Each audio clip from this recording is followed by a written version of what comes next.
राजस्थान की सियासत में एक बड़ा बवाल मच चुका है। एक तरफ रविंद्र सिंह भाटी हैं तो दूसरी तरफ कलाकार हैं छोटू सिंह रावणा। इन दोनों के बीच में कमेंट सेक्शन को लेकर काफी बड़ा विवाद घुल चुका है और विवाद को लेकर अब दोनों की क्या कुछ प्रतिक्रिया सामने आई है वो अपडेट इंडिया आपको फोनों के जरिए भी बताने की कोशिश करेगा। लेकिन एक बार मैं आपको ये विवाद बता देती हूँ। ये विवाद शुरू होता है एक वीडियो से, जब छोटू सिंह रावणा एक कमेंट कर देते हैं रविंद्र सिंह भाटी की वीडियो पर। उसके बाद बवाल शुरू होता है। रविंद्र सिंह भाटी उनको रात को कॉल करते हैं। रावणा कहते हैं कि मुझे धमकी दी गई थी और अब वो धमकी जो है मुझे जान से मारने तक की धमकी है। इस बात पर रविंद्र सिंह भाटी कहते हैं कि मैंने ऐसे कोई धमकी नहीं दी है, नैरेटिव सेट किया जा रहा है। अब खैर हम फोनों के माध्यम से जानने की कोशिश करेंगे कि छोटू सिंह रावणा इस पूरे मामले को लेकर, इस पूरे मॉड्यूल को लेकर क्या कुछ कहना चाहते हैं, उनकी क्या कुछ प्रतिक्रिया है। क्योंकि लगातार रविंद्र सिंह भाटी के समर्थक जो है वो भी बयानबाजी कर रहे हैं। उनके कमेंट सेक्शन में उनको कहीं ना कहीं धमकी भरे मैसेज करते हुए नजर आ रहे हैं। पूरे मामले को लेकर छोटू सिंह रावणा का क्या कुछ कहना है जानने की कोशिश करते हैं, क्योंकि प्रतिक्रिया काफी ज्यादा जरूरी है। हमारे साथ इस पूरे मामले पर छोटू सिंह रावणा जी जुड़ गए हैं। छोटू जी, जिस तरीके से पूरा मामला अब सुर्खियां बटोर रहा है, सबसे पहले मामले से ही शुरुआत करते हैं। क्या कुछ पूरा मामला था? हेलो जी बताएं।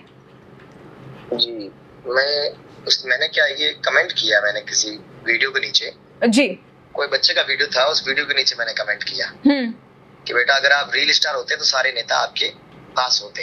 बिल्कुल ऐसा करके कोई बच्चे ने एक भावुक वीडियो डाला हुआ था कि भाई भाटी साहब, मैंने भी आपसे इतने से टाइम से कांटेक्ट करने की कोशिश की, आपने मुझसे बात नहीं करी, उस बच्चे से बात करी। तो मुझे लगा कि कैसे पीड़ित बच्चा है और उससे बात करनी चाहिए जी। और तो मैंने उसके नीचे कमेंट किया कि भाई बेटा अगर आप रील स्टार होते तो आपके पास सारे नेता होते। ये करके मैंने कमेंट किया, मैं इस बात को भूल गया।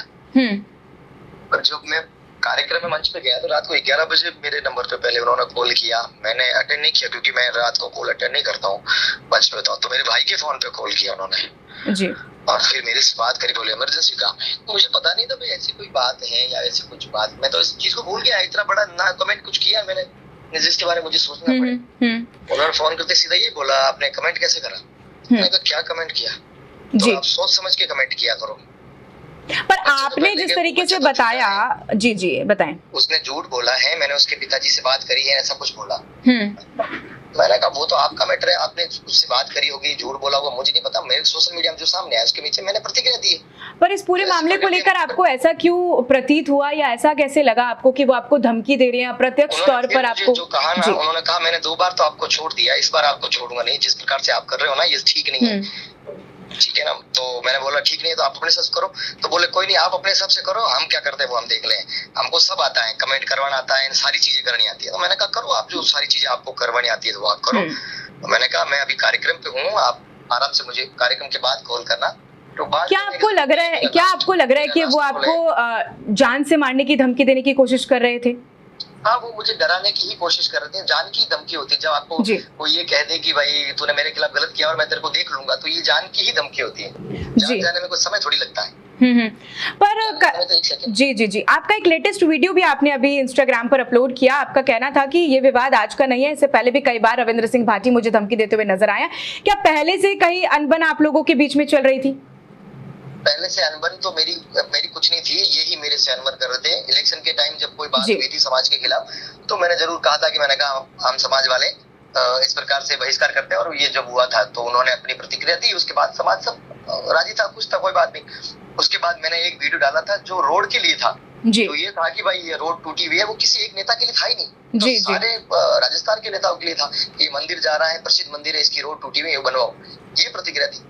इन दोनों बातों के लिए अगर आप मेरे मन में ये रखते हो और आप हमारे विधायक हो, देखो धमकी तो इनके प्रशंसक हैं, चाहे इनके मिलने वाले हो, जो धमकियां तो मेरे पास बहुत आती रहती है। कभी कोई दारू पी के कॉल करता है, कभी क्या कर देंगे, कभी गाड़ी चला देंगे आपकी, कभी वो कर देंगे, मुझे धमकियां रोज आती है। तो मैं सीरियस नहीं लेता जी। लेकिन देखिए छोटू जी, आपकी और अगर हम बात करें दोनों की ही, तो दोनों ही लोगों की काफी अच्छी फैन फॉलोइंग है और दोनों ही समर्थक जो है लोगों को अब कमेंट सेक्शन में कहीं ना कहीं आलोचना करते हुए नजर आ रहे हैं। तो अब आगे क्या कुछ करेंगे? क्या FIR दर्ज करवाने का आपने कुछ प्लान किया है? करवानी पड़ेगी ना जी। नॉर्मल लोग कोई कमेंट करते हैं दारू पी के, तब हम नहीं करवाते क्योंकि इतना पुलिस के टाइम नहीं है, पुलिस के पास है, हमारे पास भी नहीं है। हैं, चलो कोई होगा हादसा तब देख लेंगे, भगवती जाने। बाकी जब एक विधायक रात को 11 बजे कॉल करके कह रहा है कि मैं देख लूंगा, ये कर दूंगा, वो कर दूंगा, इस प्रकार के टोन से बात करें और धमकाने के टोन से बात करें, और मेरा ये आखिरी कॉल है, आप समझाना धमकी है, फलाना है, ठीक है, वो एक समझ जाना चाहिए कि आपके लिए कुछ ना कुछ षड्यंत्र रचा जा रहा है। एक आखिरी प्रश्न है मेरा छोटू जी आपसे कि रविंद्र सिंह भाटी का भी इस पूरे मामले को लेकर बयान आया है। उनका कहना है कि मैंने ऐसा कुछ भी उनको धमकी भरा मैसेज नहीं दिया है, अगर उनमें दम है तो वो वीडियो जो है वो शेयर करे, जो कॉल रिकॉर्ड है उसको शेयर करे। और साथ में उन्होंने ये भी मैं मेरा प्रश्न पूरा करना चाहूंगी छोटू जी एक बार, कि उन्होंने ये भी कहा है साथ में कि वो एक नैरेटिव सेट करने की कोशिश करे, क्योंकि मेरी बहुत अच्छी फैन फॉलोइंग है। अच्छी बात है, आपकी फैन फॉलोइंग है तो कोई बात नहीं, मैं तो आपसे ज्यादा पहले फेमस था ना। आप तो 2019-20 में आए हो, मैं तो 17-18 से गा रहा हूँ। जब आप कॉलेज का चुनाव लड़े थे आपको कोई नहीं जानता था, तब से मैं गा रहा हूँ और मुझे बहुत सारे लोग जानते थे। मुझे वो दिक्कत नहीं है मेरी फैन फॉलोइंग कितनी है, कितनी घटे की कम, मैं उस चीज चिंता नहीं करता हूँ। पर आपने मुझे कॉल करके क्या बोला रात को 11 बजे? आप अगर कह रहे हो कि मैंने, पहली चीज है कि रिकॉर्डिंग करना ये सब इनके काम है, ये लोग बात करते हैं, एक आदमी इनका वीडियो बनाते हैं, रिकॉर्डिंग करना, ये मेरे पास ये सब टाइम ही नहीं मेरे पास करना। मैं तो मंच पे गा रहा था उस टाइम। हाँ, उस वक्त का वीडियो बता सकता हूँ मैं आपको। और जब बहुत ज्यादा इनको सबूत चाहिए तो जिस दिन मैं इनके ऊपर FIR करूंगा और जब पुलिस के पास, तो सबूत आपके पास है जो आपने इकट्ठे किए हुए हैं, समय आने पर वो सारे के सारे आप सामने दस्तावेज के तौर पर रखेंगे। मुझे रात को जो बात किया है 5 मिनट क्या बात करी वो बता दो रविंद्र सिंह भाटी क्या भाई, मैंने 5 मिनट ये बताई दी उनको। चलिए ठीक है, चलिए बहुत बहुत शुक्रिया आपका तमाम जानकारी साझा करने के लिए। छोटू सिंह रावना की प्रतिक्रिया आपने सुनी, उन्होंने साफ तौर पर कह दिया है कि अब आने वाले वक्त में जब FIR दर्ज होगी तब दस्तावेजों को पेश किया जाएगा। और इससे पहले भी उनका कहना है कि 2 साल से मुझे प्रताड़ित किया जा रहा है, परेशान किया जा रहा है, इससे पहले भी मुझे धमकी दी गई थी, जान से मारने की भी धमकी दी गई है। अब खैर मामले को लेकर रविंद्र सिंह भाटी ने भी अपनी प्रतिक्रिया साफ कर दी है। अब देखते हैं कि आने वाले वक्त में किस तरीके से छोटू सिंह रावना इस पर FIR दर्ज करते हैं या फिर नहीं, या फिर ये पूरा जो मामला है वो ठंडे बस्ते तक सीमित रह जाएगा। क्या कहना है कमेंट सेक्शन में बताना बिल्कुल भी मत भूलिएगा। मैं आपके साथ प्रिया बंसल और आप देख रहे हैं अपडेट इंडिया। नमस्कार।